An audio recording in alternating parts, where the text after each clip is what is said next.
Ladies and gentlemen, this morning we have had a scheduled meeting of the parliamentary group of the United Democratic Alliance involving our senators, members of the National Assembly, and today we asked governors who are in town to attend.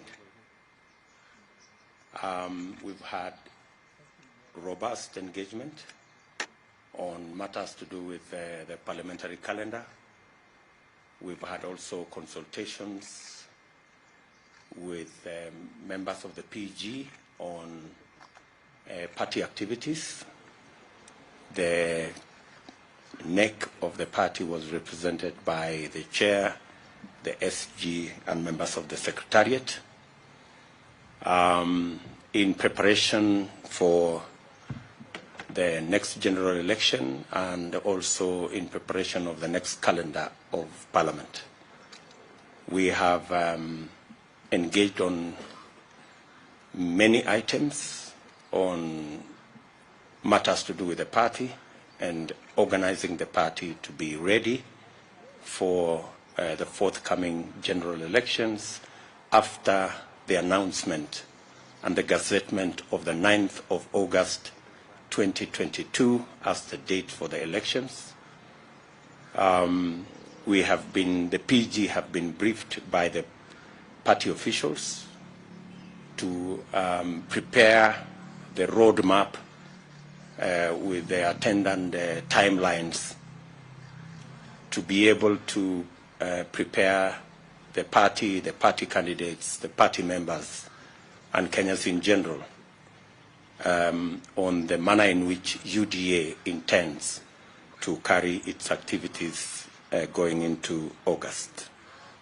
We have also agreed on the parliamentary calendar and the items that will be canvassed and prosecuted through Parliament.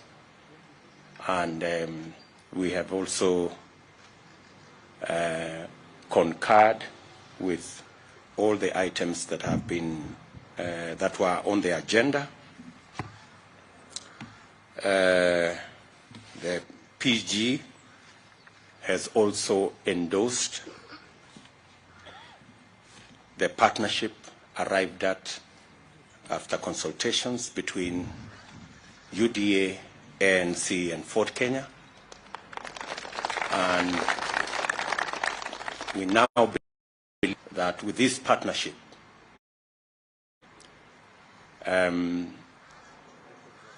the country has been given direction on the next general election. We believe that all independent arms of government should perform their duties as required of them by the Constitution, and we will support all institutions, independent institutions, in making sure that we have a credible, a free and fair election. We have taken a very firm position against violence, and the party's position to its members, to all our candidates, is that violence must never be part of the equation as we canvass for votes going into this election.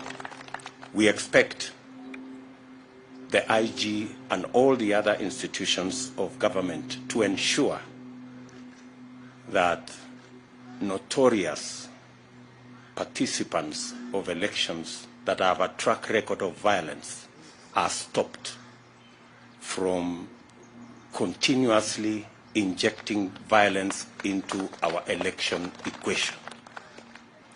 We want a firm commitment from all candidates that they will publicly disown violence. We want to challenge every presidential candidate, especially the presidential candidate of ODM, to clearly, firmly, unequivocally renounce violence. He has had the excuse of trying to explain away instances of violence perpetrated under his watch. As a party, we are making an unequivocal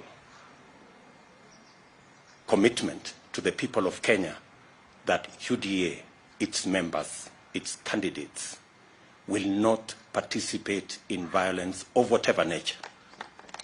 We expect the same from every party and every candidate, because Kenya deserves and should have a peaceful election. We expect the people of Kenya, out of free will, without blackmail, intimidation, or threats, to make their choices free of violence. That is our very firm position as a party. I'm going to ask members of the PG to read the statement on behalf of our parliamentary group, starting with Alice Wahome.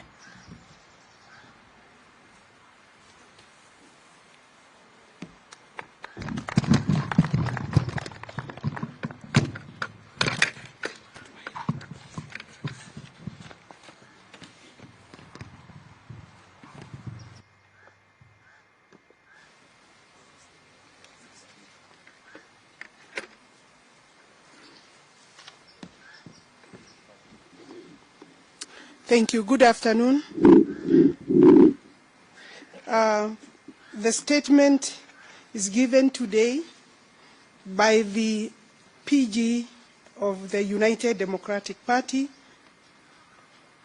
parliamentary group after its first meeting of 2022. This is our first meeting this year, held here today, the 24th of January, 2022. Today, the United Democratic Alliance Party's parliamentary group held its first meeting for the year 2022. At the meeting, members were appraised of the progress made so far in galvanizing the party's position on the country's political spectrum.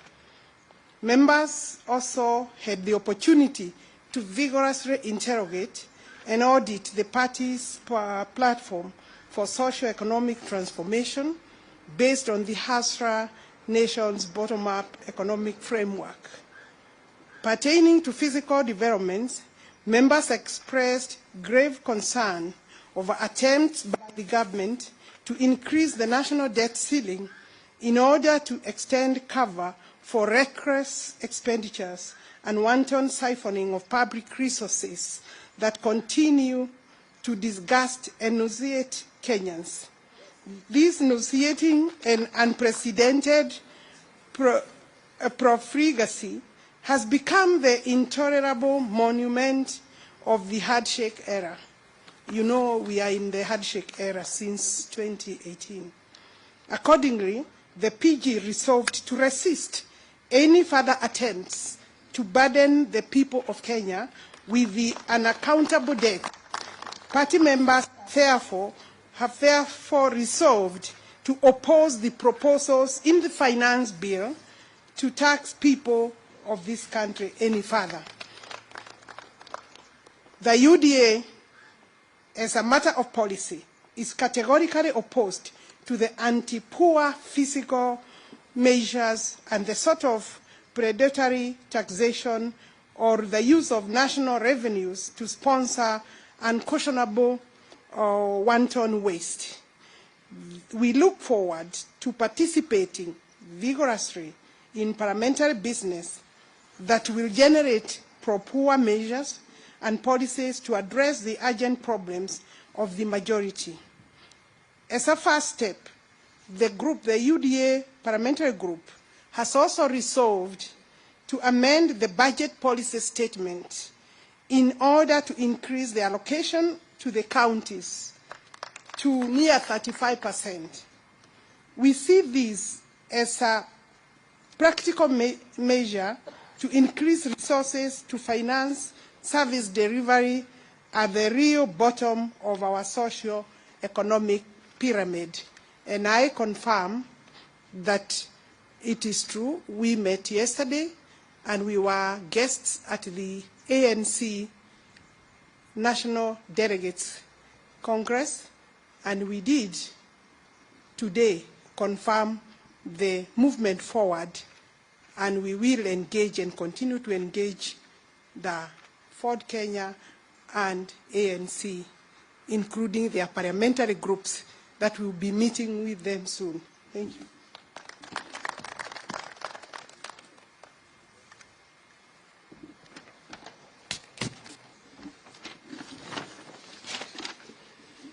The UDA parliamentary group meeting exhaustively deliberated on the following agendas, which are part of the parliamentary calendar in its last few months.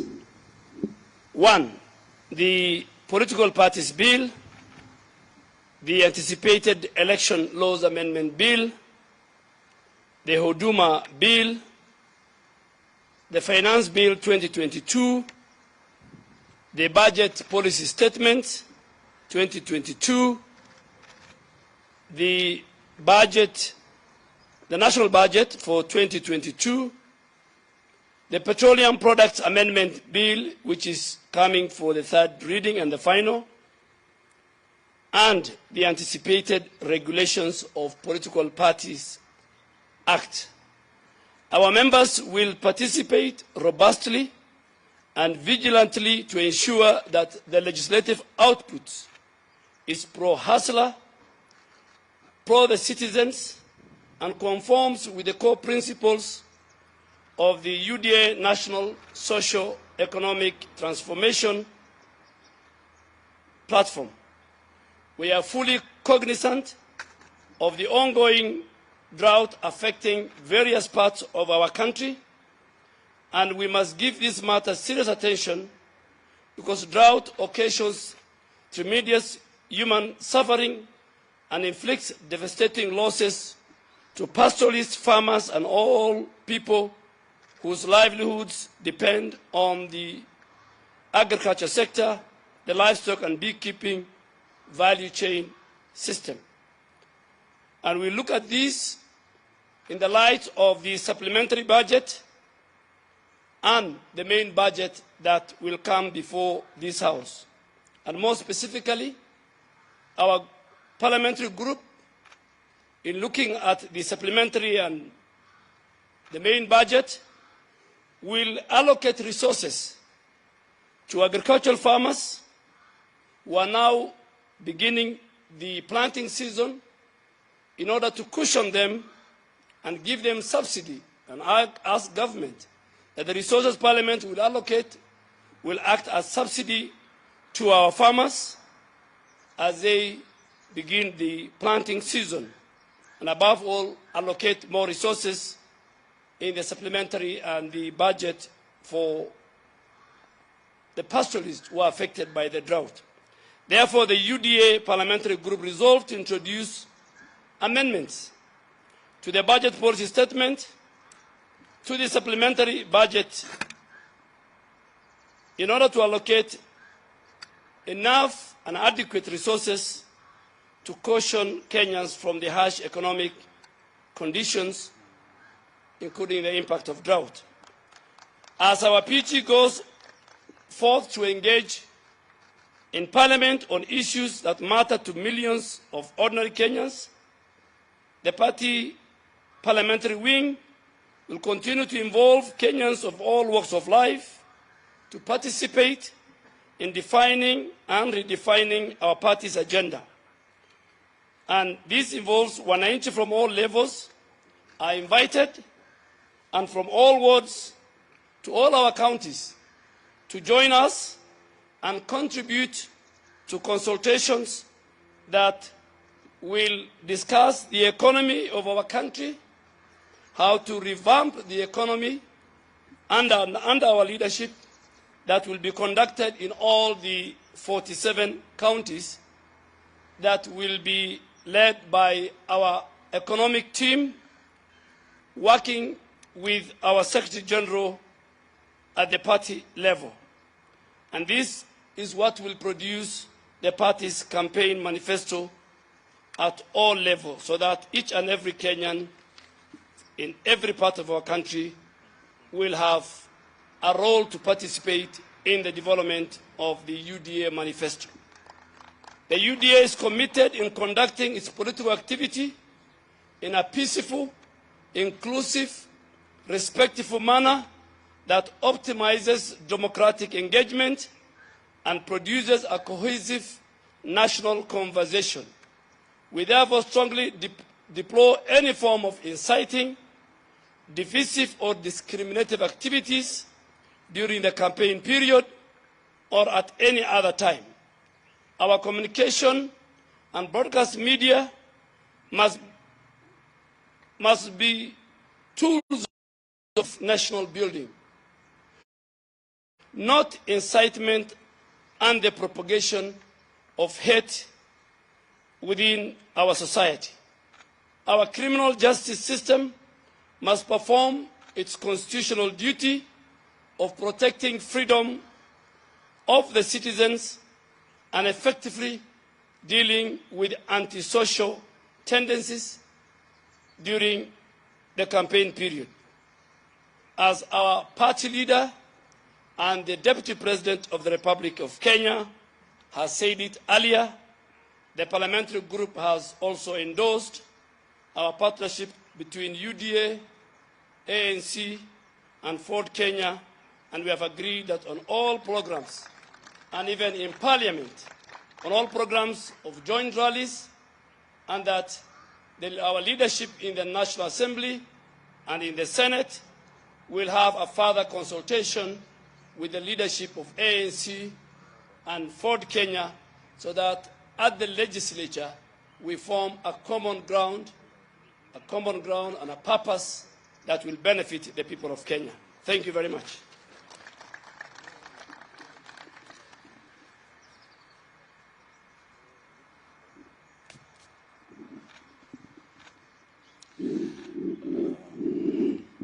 Wanahabari, leo tumekuwa na mkutano wa wabunge wa chama cha UDA tukiwa na maseneta na magavana wetu hapa hivi leo, na tumejadili mambo muhimu ya kitaifa, ikiwepo kwamba sisi kama chama cha UDA tumekataa mambo ya uchochezi na mambo ya vurugu na mambo ya kuleta mshike katika taifa hili la Kenya wakati huu wa uongozi na kama wakati wa uchaguzi. Na kama chama tumesema kwamba wale wapinzani wetu ambao wako kule, hao pia watupatie msimamo wetu kuhusu mambo ya uchochezi na mambo ya fujo ambayo sisi tumeyakataa, na hao pia tunawaomba na kuwauliza kwamba watoe taarifa yao kuhusu maneno haya.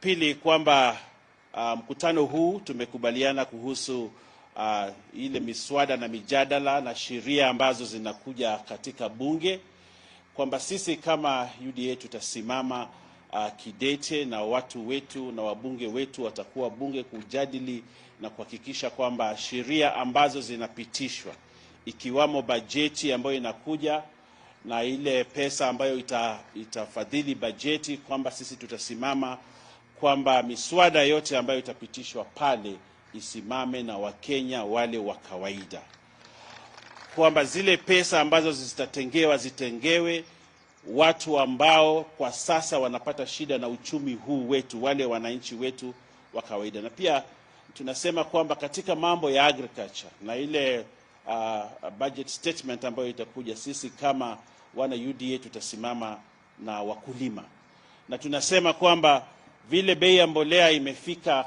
takriban shilingi 6,000, sisi kama UDA tutajaribu kusukuma na tutasukuma kwa nguvu tuiteremshe mpaka ifike 2,500, ili wakulima wetu ambao wanategemea, wananchi wetu wanategemea ukulima, na wakati huu wa ukulima, season ya ukulima na mfumo wa ukulima unaanza, ili waweze kupata nafuu na wapate mazao ambayo pia wanaweza kuuza kwa bei nzuri wakiwa katika huko mashinani. Na pia tunataka kusema kwamba, na hii ndio maneno tumesema katika PG, kwamba uchaguzi unaokuja tunauliza Wakenya wawe na amani, wawe na uwiano, lakini wachague viongozi ambao watapeleka gurudumu la taifa la Kenya mbele, na kuangalia kwamba wetu, kusisitiza kwamba uchumi wetu ndio kipaumbele wa timu yetu hii ya UDA, kwamba tutaangalia kila njia ili kila Mkenya aweze kufaidika katika serikali ambayo inakuja. Baadhi ya sheria ambazo zitakuja ni ile political parties bill. Kuna sheria za uchaguzi ambazo zinakuja, ambazo tunajua sheria hizi zinajaribu kuhujumu uchaguzi unaokuja hapo mbeleni, kwamba zile marekebisho ya sheria ambayo yanakuja yatakuwa katika bunge sio kujaribu kusaidia uchaguzi, lakini kuhujumu uchaguzi. Na sisi kama chama cha UDA tumesema tutasimama kidete na Wakenya kuhakikisha kwamba tutakuwa na uchaguzi ulio wa huru na wa haki na ambao utakubalika na kila mtu. Kuna sheria zile inaitwa huduma bill, na sisi tumeona katika hii sheria inayokuja ya huduma bill iko na vipengele ambavyo havisaidii Wakenya, lakini vinasaidia wale Wakenya kidogo ambao wanatafuta mamlaka kwa njia ya utapeli hapa Kenya. Na kusema kwamba the petroleum products bill ambayo itakuja katika bunge, sisi tunasema kwamba uchumi wa Kenya unazidi kuzodorota kwa sababu ya haya maneno ya mambo ya petroleum, mambo ya petroli. Na tunasema kwamba tukipunguza bei ya petroli, uchumi wa Kenya pia utapanda. Na sisi kama wana UDA ambao tunaamini kwamba sisi tunasimamia wale wananchi wa pale chini, wananchi wadogo, tutahakikisha kwamba wananchi wanapata haki katika hii sheria ambayo inakuja. Na pia kusema kwamba sisi tutakuwa ngangari sana huko Senate kuhusu hii maneno ya Regulations of Political Parties Act. Kama vile mlituona pale National Assembly, pale bunge la kitaifa, pia pale Senate tumejipanga kupambana kuhakikisha kwamba sheria ambazo zinapitishwa ni sheria ambazo zitasaidia Wakenya, sio kusaidia Wakenya wachache ambao wanataka mamlaka kwa mlango wa nyuma. Asanteni sana, Mungu atubariki.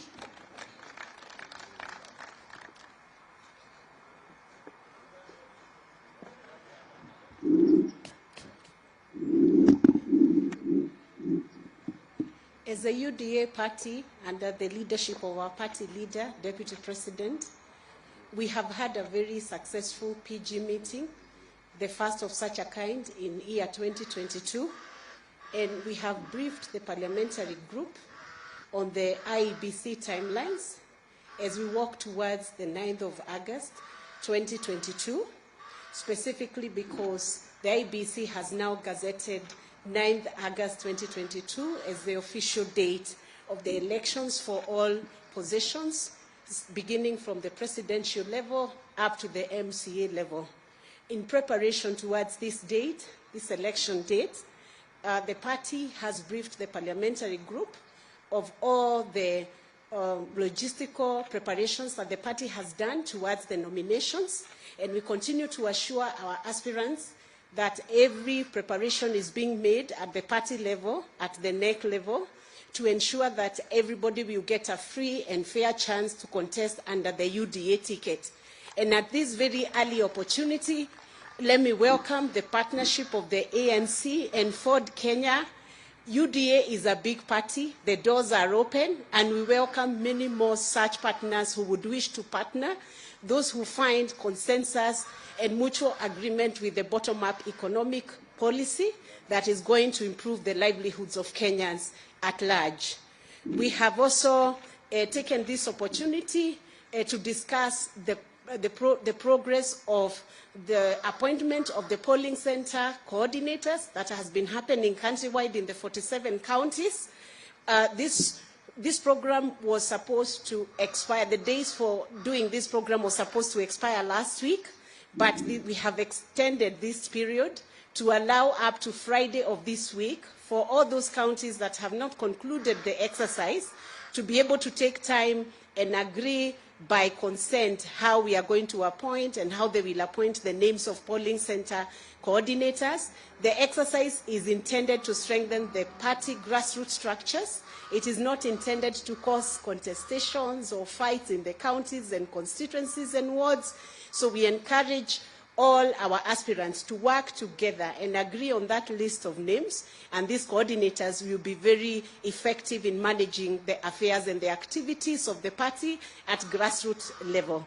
However, we would wish to clarify that these coordinators are not going to be conducting the nomination process, so there is no need for people to fight. There is no need for aspirants to contest over these names, but everybody must get a chance in giving a name of a polling center coordinator, especially when they are registered as aspirants within the UDA party.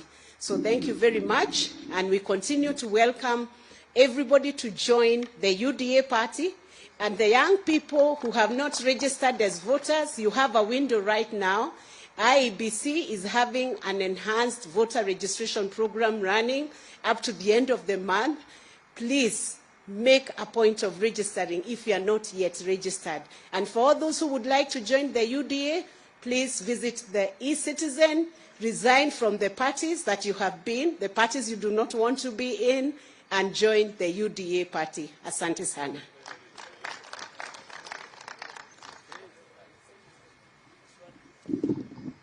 Let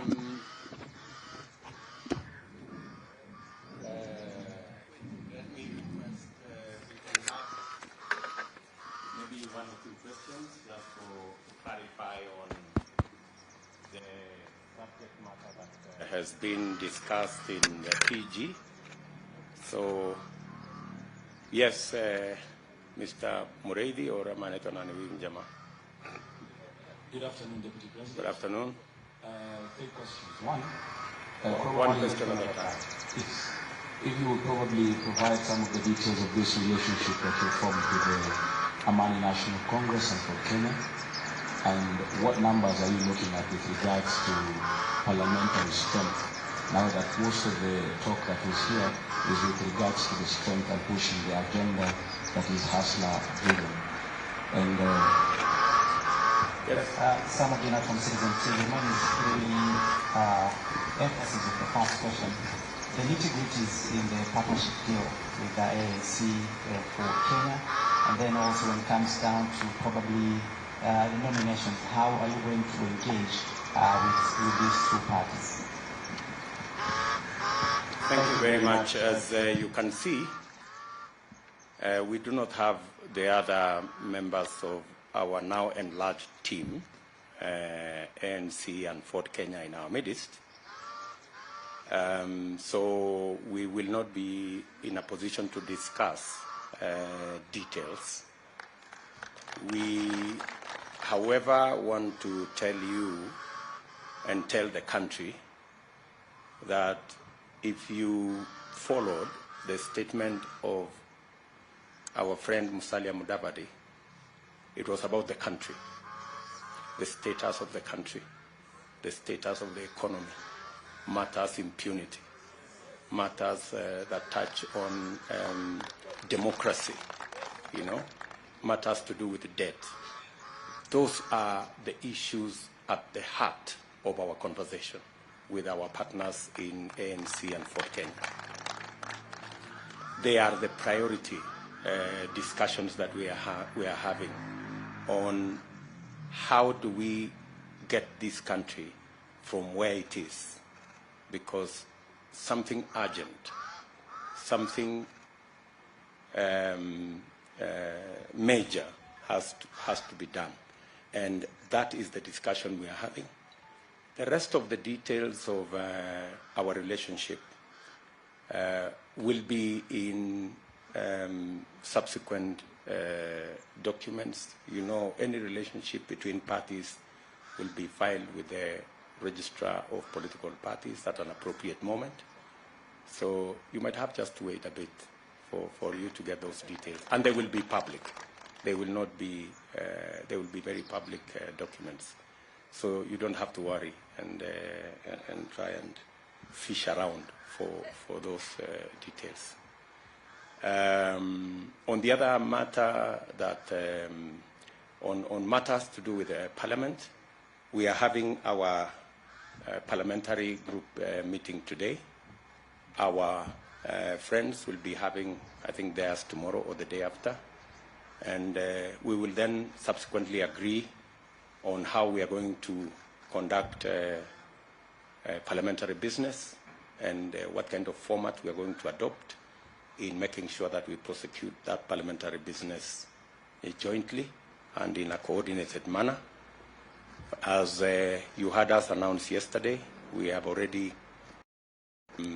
agreed on a series of rallies Wednesday through Saturday, and you will of us in the coming days.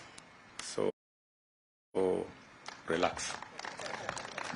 Any other questions? Yes, my good friend. That should be the last one. James Mbaka from this town. About two questions. One, you've taken a previous political forming of coalition. What makes ANC or for the Kenya rather getting a preferential treatment in the arrangement and the invitation towards the general election? This is about the political parties and bill that is in Parliament. Your new partners have had different difference to how coalition political parties should approach elections. Now with the coming in on board for the ANC, are you going to see it as a bill rather than thank you so much. UDA continues to believe that the way to eliminate ethnicity from our politics is to work on a national political party. That's a very firm position. We have, however, worked with other political parties for purposes of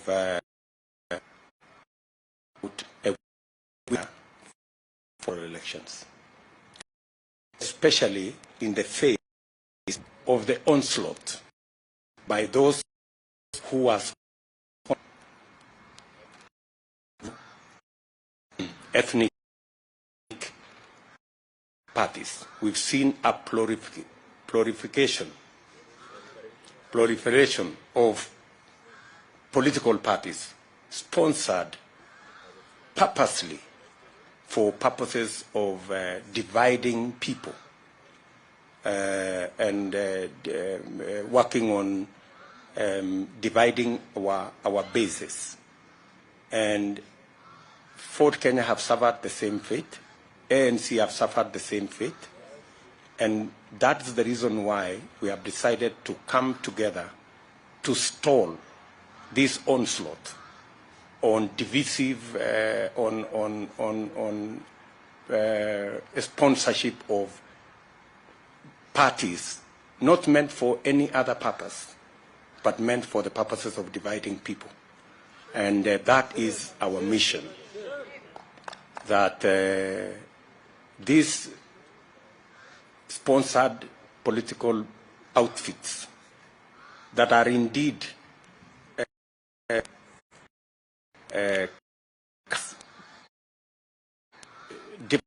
parties, but they are actually ODM outfits, because our competitors cannot face the electorate because of their bad history. So in certain areas, they camouflage themselves as that party or something called Kuzimia, you know?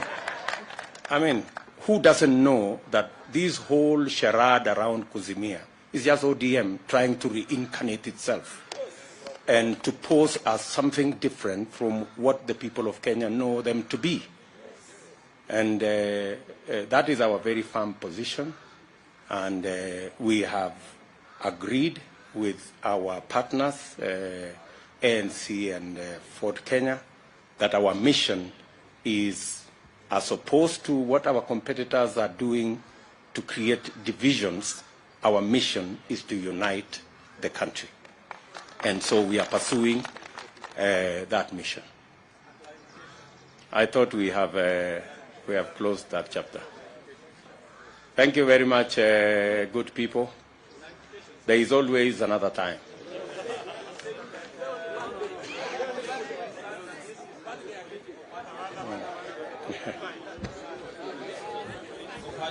This other one is being sponsored. And number two, now that you're also being open to coalitions, why would your members be opposed to a law that is creating an avenue for creating coalitions? How will you be able to discern now that you're saying ANC is facing the same problem, Ford Kenya is facing the same problem, and all these other political parties are not genuine? My friend, unless you don't live in Kenya, unless you don't live in Kenya. When we say sponsored political parties, I think you know them as much as I do. And you know who the sponsors are. And you know who are being sponsored. And they are even unapologetic. They say, we are this and this political party, but we support this group. Because those are their sponsors. These are not parties that have been formed for purposes of winning any election. These are parties that have been formed to camouflage, the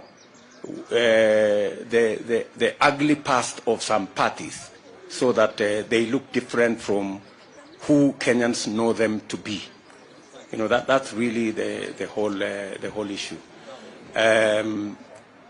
By the way, our position on the political parties bill is very clear. There are provisions inside there that are unconstitutional. And those are the provisions we are against. The Constitution defines what a political party is. You cannot use the law to redefine what a political party is.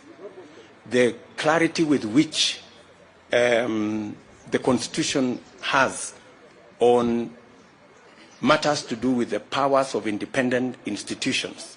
You heard IEBC say yesterday that some of the provisions of the Political Parties Act infringe on the functions, the independent functions of IEBC. And I am sure that even if this law is forced through, Kenyans will stand up to it and challenge it in the right places so that the Constitution is upheld and a free, fair, democratic elections are held. Thank you very much, good people. Asanteni sana.